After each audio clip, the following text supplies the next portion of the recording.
The college football playoff.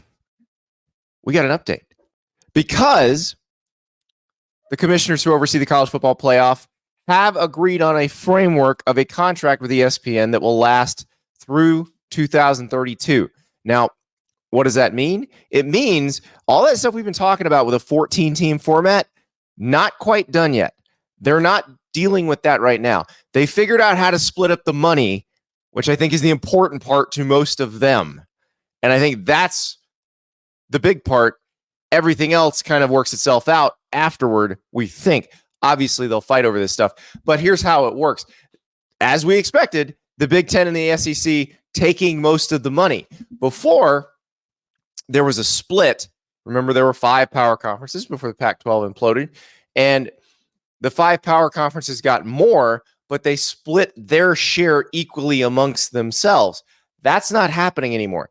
The Big Ten and the SEC will get $21 million per school. The ACC will get $13 million per school, $12 million per school to the Big 12, $1.8 million per school to the Group of 5. We've been wondering all along, have some of these things that have been pitched as potential format ideas, have they been used in trade to get more money for the Big Ten and the SEC?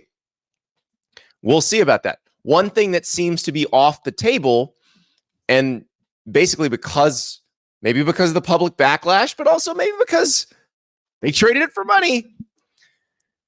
If they did move to a 14-team playoff, the idea of the Big Ten and the SEC getting the only buys, thus making their conference championship games protected, they are off the table. That's not going to happen. They are not going to do that. So what will the format be?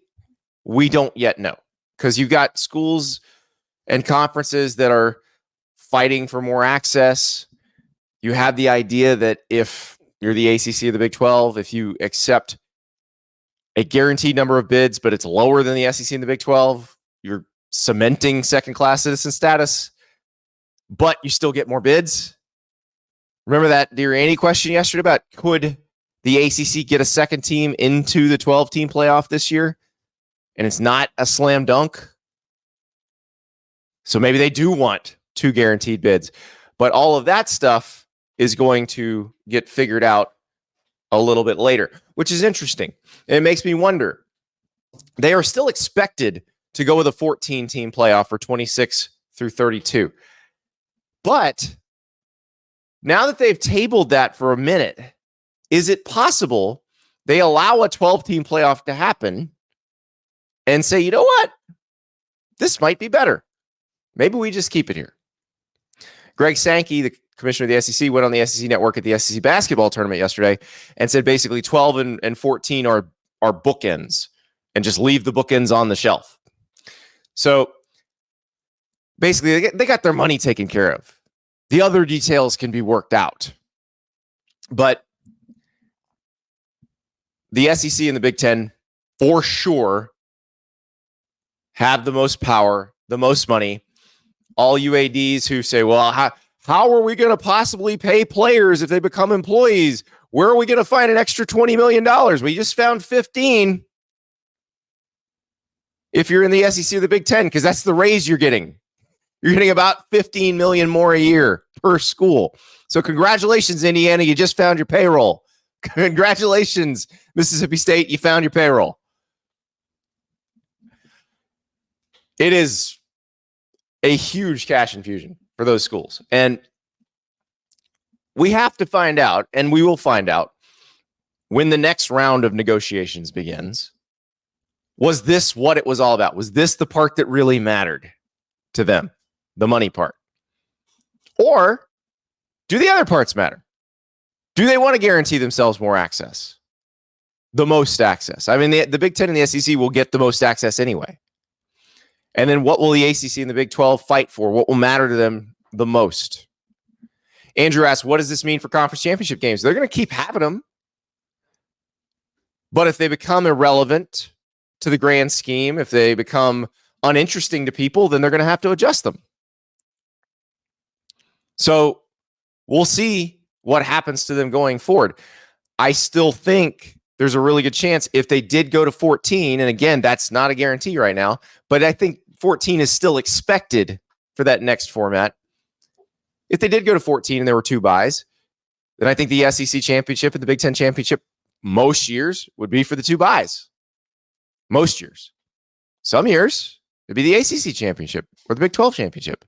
But I think most years it would be the SEC and the Big Ten. So I think that would kind of protect them somewhat. But we'll see. Because here's a scenario. I'll give you one. Let's say in the 12-team format, let's say you have the Big 12 championship game, and there's 3 really good teams in the Big 12. 2 of them make the championship game. 1 does not. But the championship game is a blowout. And the team that lost the championship game winds up not making the playoff. The team that won makes it, and the team that didn't play makes it. That would be a problem. That would cause a lot of consternation. A lot. So we'll see what happens. But I do think those probably will have to get adjusted going down the line.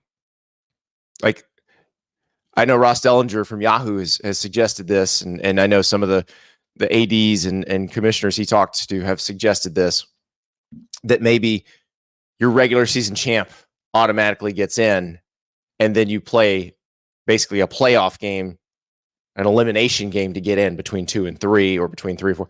It kind of depends, because with at-larges, it makes it very different. And then with multiple auto bids, it makes it very different. So they're going to have to figure out how to tweak that format a little bit. But they figured out the money. And the cynics among you are like, well, that's all they cared about anyway. Kind of hard to argue at this point. But they will argue format. There will be fights over that too, because they argue about everything. But we will not know exactly what that's going to look like for a little while. What we do know, we are getting a bracket on Sunday. We are getting tons of conference tournament basketball today, tomorrow, and Sunday. There's never been a better time to join FanDuel. Go to FanDuel.com/Staples.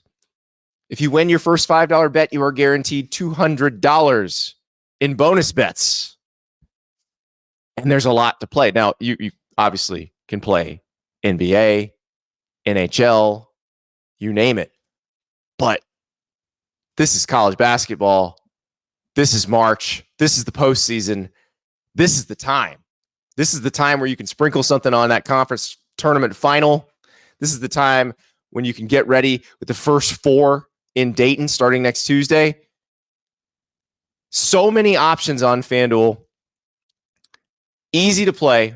You just sign up, FanDuel.com/Staples. In-game wagering.